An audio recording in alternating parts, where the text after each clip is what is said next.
स्वागत दोस्तों Pankaj GS study centre में। दोस्तों आज संविधान का भाग 4 जो है दोस्तों उसमें लिखा वर्णित है राज्य के नीति निर्देशक तत्व यानी डायरेक्टिव प्रिंसिपल स्टेट पॉलिसी, उसके बारे में दोस्तों आज थोड़ा हम चर्चा करना चाहेंगे। ठीक है दोस्तों, राज्य के नीति निर्देशक तत्व पहला बात जान लेते हैं। यह देश के हमारे संविधान में आया कहाँ से दोस्तों? ये हमारे समय दोस्तों आयरलैंड के संविधान से लिया गया है, यानी डीपीएसपी दोस्तों हमारे देश में आयरलैंड के संविधान से लिया गया है। ठीक है, ये हमारे संविधान के भाग 4 और अनुच्छेद 36 से लेकर 51 तक में वर्णित है दोस्तों राज्य के नीति निर्देशक तत्व। शॉर्ट में इसको बोला जाता है डीपीएसपी यानी directive principle of state policy. ठीक है, तो इन तत्वों की विशेषताओं के बारे में कुछ बताना चाहेंगे दोस्तों। इसके बारे में डॉक्टर भीमराव अंबेडकर ने बताया है कि दोस्तों डीपीएसपी जो हमारे संविधान की विशेषता वाला तत्व है, यानी डीपीएसपी को दोस्तों डॉक्टर भीमराव अंबेडकर ने इसे विशेषता वाला तत्व बताया है। ठीक है, इसका दोस्तों एक और ब्रिटिश संविधान शास्त्री या राजनीतिक शास्त्र दोस्तों, उसका नाम था ग्रेनविल ऑस्टिन दोस्तों। उसने दोस्तों डीपीएसपी और मूल अधिकार दोस्तों हमें संविधान की बेसिक सोल बताया, हमें संविधान की आत्मा बताया है। डीपीएसपी और मूल अधिकार को हमें संविधान की मूल आत्मा बताया है दोस्तों ग्रेनविल ऑस्टिन है। ठीक है, तो अब थोड़ा दोस्तों जान लेते हैं संविधान का अनुच्छेद 36 से लेकर और 51 में क्या क्या वर्णित है दोस्तों, उसके बारे में कुछ बता रहे हैं। ठीक है, सारा तो हम नहीं बता पाएंगे दोस्तों क्योंकि लंबा वीडियो हो जाएगा। ठीक है, तो कुछ 5-6 आर्टिकल है दोस्तों, उसके बारे में हम बताना चाहेंगे। ठीक है दोस्तों, संविधान का अनुच्छेद 36 कहता है, जैसे आप जब मूल अधिकार दोस्तों पढ़िएगा संविधान के भाग 3 में मूल अधिकार दोस्तों 1235 में है, तो संविधान का अनुच्छेद 12 में दोस्तों राज्य को परिभाषित किया गया, यानी राज्य में क्या क्या आएगा दोस्तों। तो राज्य में दोस्तों आएगा दोस्तों आपका संसद आएगा, संसद दोस्तों राज्यसभा आ जाएगा, लोकसभा आ जाएगा। इसी तरह दोस्तों राज्य विधानमंडल जब आएगा तो राज्य विधानमंडल जब विधानसभा आ जाएगा, विधान परिषद आ जाएगा। ठीक है, इसी प्रकार दोस्तों हमारा पंचायत आ जाएगा, नगर पालिका आ जाएगा, नगर परिषद आ जाएगा। ठीक है, इसके बाद दोस्तों संवैधानिक संस्थाएं आ जाएगी, गैर संवैधानिक संस्था, यानी राज्य को दोस्तों व्यापक रूप से संविधान के अनुच्छेद 12 में परिभाषित किया गया है। ठीक है, तो राज्य शब्द यही सब आ जाएगा। ठीक है, उसी प्रकार दोस्तों अनुच्छेद 36 में है दोस्तों, उसमें राज्य शब्द को परिभाषित किया गया है कि राज्य शब्द में कौन कौन सा चीज आएगा। तो राज्य शब्द आ गया दोस्तों, संसद आ जाएगा, राज्य का विधानमंडल, संसद में आपको लोकसभा राज्यसभा दोनों आ जाएगा दोस्तों। ठीक है, इसके बाद आपका जब आप राज्य विधानमंडल में आएगा दोस्तों तो उसमें विधानसभा आ जाएगा, किसी किसी राज्य में दोस्तों विधान परिषद, जैसे शायद 7 या 8 राज्य में दोस्तों अभी विधान परिषद है तो विधान परिषद आ जाएगा। इसके आपको संवैधानिक गैर संवैधानिक पद दोनों आ जाएंगे। ठीक है, पद आ जाएगा, संस्था आ जाएंगे, जैसे कि ओएनजीसी हो गया, गेल हो गया, सेल हो गया, भेल हो गया, ये सब दोस्तों राज्य की परिभाषा, राज्य के सीमा के अंदर आता है। ठीक है, तो संविधान के भाग 12 संविधान के अनुच्छेद 12 में दोस्तों राज्य को परिभाषित किया गया। ठीक उसी प्रकार दोस्तों संविधान का अनुच्छेद 36 में आएगा, उसको राज्य में को परिभाषित किया गया दोस्तों। जब अब एक चीज आपको क्वेश्चन दिमाग में आएगा दोस्तों, जब भाग 12 में राज्य को परिभाषित कर ही दिया गया तो भाग 36 में राज्य को परिभाषित क्यों किया गया दोस्तों आपको मूल अधिकार और डीपीएसपी में दोस्तों अंतर होता है। दोस्तों मूल अधिकार जो होता है, जब भी मूल अधिकार दोस्तों अगर सरकार हनन करेगा तो उसके खिलाफ दोस्तों आप कहां जा सकते हैं, कोर्ट में जा सकते हैं, अपने अधिकारों को लागू करने, अपने अधिकारी को मतलब अपने अधिकारी को लागू करने दोस्तों आप कोर्ट जा सकते हैं। ठीक है, लेकिन डीपीएसपी में एक विशेषता दोस्तों यह है कि जब भी डीपीएसपी में दोस्तों मूल अधिकारों का हनन होगा दोस्तों, या इसमें सरकार डीपीएसपी के अनुसार कोई कानून नहीं बनाएंगे तो आप उसके खिलाफ दोस्तों कोर्ट में नहीं जा सकते। ठीक है, तो अनुच्छेद 36 में दोस्तों जो भी राज्य को शामिल किया गया, राज्य की परिभाषा में शामिल किया गया है, अगर वो मूल अधिकारों का हनन करता है तो आप उसके खिलाफ दोस्तों यानी सरकार के खिलाफ या राज्य के जो परिभाषित किया गया अनुच्छेद 36 में भाग में, उसके खिलाफ आप कोर्ट में नहीं जा सकते। ठीक है, तो बेसिक अंतर 12 और 36 में दोस्तों यही है, यानी 12 में जब राज्य मूल अधिकारों का हनन करेगा तो आप कोर्ट में जा सकते हैं मूल अधिकारों को लागू करवाने के। ठीक है, लेकिन अनुच्छेद 36 में जब राज्य मूल अधिकारों का हनन करेगा या सरकार हनन करेगा तो उसके खिलाफ आप कोर्ट में नहीं जा सकते हो। तो बेसिक अंतर अनुच्छेद 12 और 36 में दोस्तों अंतर है। जो तैयारी दोस्तों जब हम लोग कर रहे हैं दोस्तों या आप लोग करते हैं तो 12 36 जो हम लोग जब पढ़ रहे हैं दोस्तों, हमें भी यह समझना, तो जब अनुच्छेद 12 में राज्य को परिभाषित कर दिया गया है तो अनुच्छेद 36 में राज्य को क्यों परिभाषित किया गया। लेकिन दोस्तों अब ये समझ में आता है दोस्तों कि मूल अधिकार डीपीएसपी के बेसिक अंतर क्या है दोस्तों, यही अंतर है मेन। ठीक है, 12-36 में, तो 36 समझ में आ गया। इसके बाद दोस्तों अनुच्छेद आते हैं 37 में दोस्तों।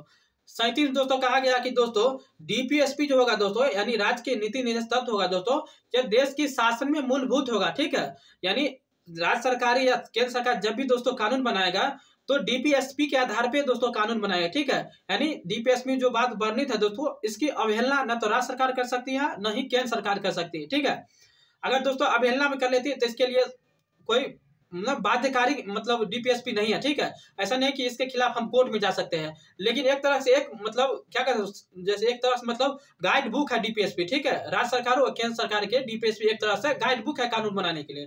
तो 37 यही कहता है दोस्तों कि राज्य सरकार या केंद्र सरकार जब भी कानून बनाएगा तो वो डीपीएसपी के अनुसार ही कानून बनाएगा, ठीक है। यह देश की शासन में मूलभूत है, इसी के साथ दोस्तों कानून बनाएगा। संविधान का अनुच्छेद दोस्तों 37 यही कहता है, ठीक है। इसके बाद दोस्तों संविधान का अनुच्छेद 38 में आइएगा दोस्तों, तो इसमें यह कहा गया है कि राज्य सरकार जो है देश की सामाजिक, आर्थिक, राजनीतिक जो भी असमानता है या जो भी कुरीतियां दोस्तों, इसको खत्म करने की कोशिश करेंगे। यानी सुविधा, प्रतिष्ठा, अवसर, यानी जो भी असमानता दोस्तों उसको खत्म करने की कोशिश करेगा। यानी राज्य सरकार जो है देश की सामाजिक, आर्थिक, राजनीतिक कल्याण के लिए दोस्तों कानून बनाएंगे, ठीक है। संविधान का अनुच्छेद 38 यही कहता है, ठीक है। अब 38 के बाद दोस्तों आइएगा तो 38 के सब सेक्शन बना हुआ है, सब क्लोज बना हुआ संविधान का अनुच्छेद 38 के बाद। 38 में जैसे 38 का क हो जाएगा, ख हो जाएगा, ग हो जाएगा, घ हो जाएगा, वहां हो जाएगा, ठीक है। यानी 5 सब सेक्शन है 38 का। तो हम दोस्तों 5 के बारे में बताना चाहेंगे। 38 का क क्या कहता है दोस्तों, संविधान का दोस्तों अनुच्छेद 38 का क कहता है कि राज्य जो है जीविका के, नागरिकों के जीविका के पर्याप्त साधन के अवसर उपलब्ध कराएंगे। यानी राज्य सरकार जो है नागरिकों को रोजगार के पर्याप्त अवसर उपलब्ध कराएंगे, ठीक है। यानी राज्य सरकार जो भी कानून बनाएंगे, नीति बनाएंगे दोस्तों, इससे लोगों को रोजगार के अवसर उपलब्ध हो। जैसे दोस्तों अभी सरकार ने क्या 2008 में क्या 2008 या 9 में मनरेगा लाया था दोस्तों। मनरेगा दोस्तों इसी उद्देश्य से लाया गया, अनुच्छेद 38 क के तहत ही लाया गया था, राज्य को नागरिकों के कल्याण के लिए लाया गया, ठीक है। तो ये हो गया, यानी जीविका के पर्याप्त साधन, प्राप्त अवसर उपलब्ध कराएंगे, अनुच्छेद 38 का क कहता है, ठीक है।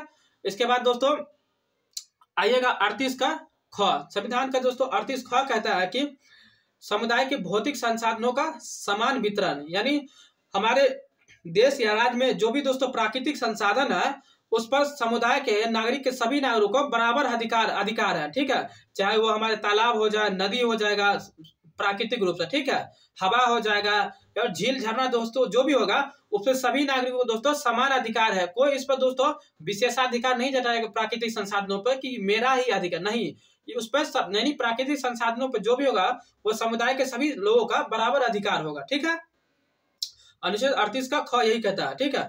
इसके बाद 38 ग पर आए दोस्तों। अनुच्छेद 38 ग कहता है दोस्तों कि संसाधन जो भी होगा दोस्तों समाज में, उस संसाधन का संकेंद्रण नहीं होगा। यानी धनों का ना दोस्तों एक संकेंद्रण नहीं होगा। जैसे हमारे समाज, हमारे देश में क्या है कि दोस्तों अमीर लोगों के पास अधिक संसाधन है, गरीब लोग के पास कुछ है नहीं, तो अमीर या गरीब में दोस्तों खाई है दोस्तों, उस खाई दोस्तों कम करने की बात कही गई, ठीक है दोस्तों। विदेश का एक संस्था है दोस्तों ऑक्सफैम, उसने हाल ही में भी रिपोर्ट जारी किया दोस्तों कि हमारे देश में यानी हिंदुस्तान में दोस्तों मतलब 1% लोगों के पास देश की टोटल 42% संपत्ति है। यानी इसको इस तरह से समझते हैं आसान भाषा में दोस्तों, जैसे कि मान लीजिए देश में अगर 100 रुपया है तो 100 में से 42 रुपये दोस्तों मात्र देश के 1% लोगों के पास में, ठीक है। बाकी 58 रुपया दोस्तों देश के सारे लोगों के पास में है। यानी हमारे देश में दोस्तों अमीर और गरीब के बीच दोस्तों खाई जो है काफी ज्यादा है, ठीक है। वैसे हमारे अपने गांव समाज में देख लीजिए दोस्तों कि और अमीर होते जा रहा है, गरीब और गरीब होते जा रहा है, ठीक है। तो संविधान में इस तरह पर दोस्तों रोक लगाने के लिए बात कही गई, यानी सरकार इस तरह रोक लगाने के लिए उचित कदम उठाएगा। तो अनुच्छेद दोस्तों ग यही कहता है, ठीक है। यानी संसाधनों के संकेंद्रण पर रोकने की बात कही गई, ठीक है। 38 का ग हो गया।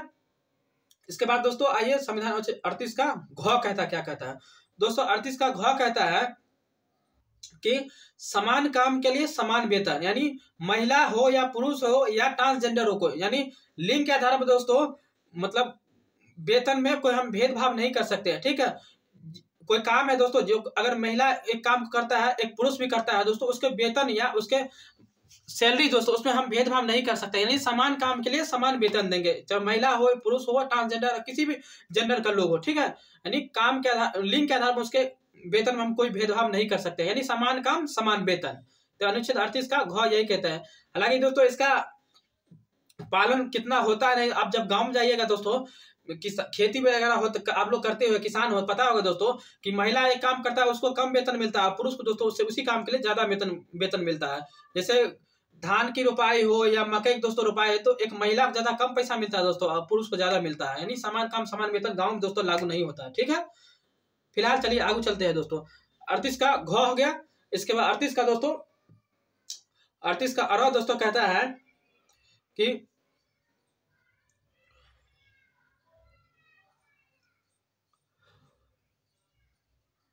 थोड़ा थोड़ा पानी दोस्तों पी लेते हैं।